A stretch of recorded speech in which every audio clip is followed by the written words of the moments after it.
Hello जी, नमस्ते। आप सभी का मेरे यूट्यूब चैनल पर बहुत बहुत स्वागत है। जैसा कि आप सभी को पता है कि हम कर रहे हैं जो इंडिया की पॉलिटी है वो कर रहे हैं, तो इसकी कुछ वीडियोस मैंने अपलोड चैनल पर कर रखी हैं। आज का जो हमारा पार्ट है वो है संविधान की विशेषताएं। ये हमारा आज का टॉपिक है। बहुत छोटा सा टॉपिक है, इसमें ज़्यादा टाइम नहीं लगने वाला है और ज़्यादा क्वेश्चन भी नहीं बनते हैं, बट हमें करना है क्योंकि हमारे सिलेबस में है। ठीक है, तो करते हैं वीडियो को स्टार्ट। देखिए, सबसे पहले जो हमारे संविधान की जो पहली विशेषता है वो है कि जो हमारा संविधान है वो निर्मित, लिखित एवं व्यापक संविधान है। कैसा है? निर्मित है, लिखित है और व्यापक संविधान है। विश्व का सबसे बड़ा लिखित संविधान यही है। वर्तमान में इसमें कितने अनुच्छेद हैं ये पूछा जा सकता है। देखो, ये तो इम्पोर्टेंट है, मैंने आपको पहले भी बताया है कि अनुच्छेद कितने हैं। 395, भाग 22 है और अनुसूचियाँ 12 हैं। और जो मूल संविधान था हमारा पहले वाला, उसके अंदर 8 अनुसूचियाँ थी, है ना। तो आपको दोनों ही याद रखने हैं, मूल भी याद रखने हैं और वर्तमान भी याद रखना है।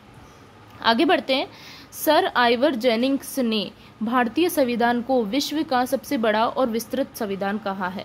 अब देखिए, विश्व का सबसे बड़ा और विस्तृत तो है, बट ये बोला किसने है, किसने कहा है? तो किसने कहा है? सर आइवर जेनिंग्स ने कहा है। ठीक है।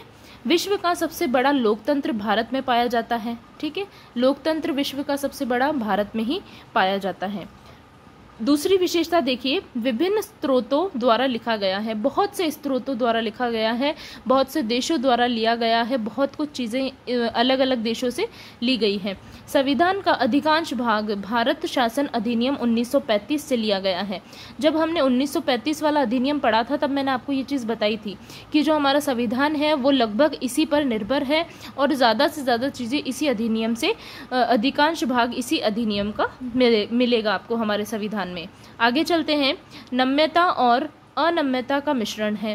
देखिए, ये दोनों का मिश्रण है, ना तो लचीला है और ना ही कठोर है। दोनों का मिश्रण मिलेगा आपको। मतलब ऐसा नहीं है कि बहुत ज़्यादा कठोर है और ऐसा भी नहीं है कि बहुत ज़्यादा लचीला है कि इसे बार बार बदल सकते हैं, ऐसा कुछ नहीं है ना। तो दोनों का मिश्रण मिलेगा आपको कि भारत का संविधान न तो लचीला है और न ही कठोर है। फिर देखिए, एकल नागरिकता और एवं एक राजभाषा, मतलब एक हिंदी की राजभाषा में ही ये लिखा गया है, मतलब हिंदी राजभाषा का ही इसमें उपयोग होता है। और ये किस अनुच्छेद में लिखी गई है ये बात? 343 से लेकर 351 अनुच्छेद तक ये बात लिखी गई है और एकल नागरिकता की बात भी इसी में लिखी गई है। आगे देखिए, अल्पसंख्यक व पिछड़े वर्गों के कल्याण की व्यवस्था की गई है। हमारा जो संविधान है उसमें अल्पसंख्यक और पिछड़े जो वर्ग हैं उनके कल्याण के लिए बहुत सी व्यवस्थाएं की गई हैं, उनके उद्धार के लिए, उनके ताकि वो लोग भी आगे बढ़ सके, उनके लिए भी बहुत सी चीज़ें इस संविधान में लागू की गई है। सार्वभौमिक वयस्क मताधिकार, मतलब प्रत्येक नागरिक जिसने 18 वर्ष की आयु पूर्ण कर ली है उसे बिना कोई भेदभाव के मतदान का अधिकार होगा। ठीक है, तो सार्वभौमिक वयस्क मताधिकार का ये इसमें प्रावधान है इस हमारे जो संविधान है उसमें। एकल एवं स्वतंत्र न्यायपालिका, है ना, ये न्यायपालिका है। ठीक है, मैंने इसमें नगर पालिका लिख दिया था गलती से, तो मैंने इसे करेक्शन किया था, तो न्यायपालिका है ये। ठीक है, तो भारतीय संविधान में एक स्वतंत्र, एकीकृत एवं निष्पक्ष न्यायपालिका का प्रावधान है। ठीक है, निष्पक्ष मतलब किसी के पक्ष में, किसी के हित में नहीं, निष्पक्ष। ठीक है, और एकल स्वतंत्र न्यायपालिका है। संसदीय शासन प्रणाली, कैसी शासन प्रणाली है? संसदीय शासन प्रणाली है। भारतीय संविधान में संसदीय शासन प्रणाली को अपनाया है। शासन की वास्तविक सत्ता मंत्रिपरिषद में निहित है। अब जो वास्तविक सत्ता है शासन की वो किस में निहित है? मंत्रिपरिषद में निहित है। अब देखिए, मूल अधिकार, भारतीय संविधान के भाग 3 में अनुच्छेद 12 से 35 तक नागरिकों के मूल अधिकारों को शामिल किया गया है। अब देखिए, मूल अधिकार अलग से एक जो हमारा टॉपिक भी है, हम जब ये पढ़ेंगे ना पॉलिटी, तो आगे चलकर मूल अधिकार, मूल कर्तव्य, ये सब पढ़ना भी है हमें। ठीक है, और आप लोगों ने बहुत से ना पढ़ भी लिया होगा, तो इससे आपका क्या होगा? रिविजन हो जाएगा बहुत अच्छा वाला।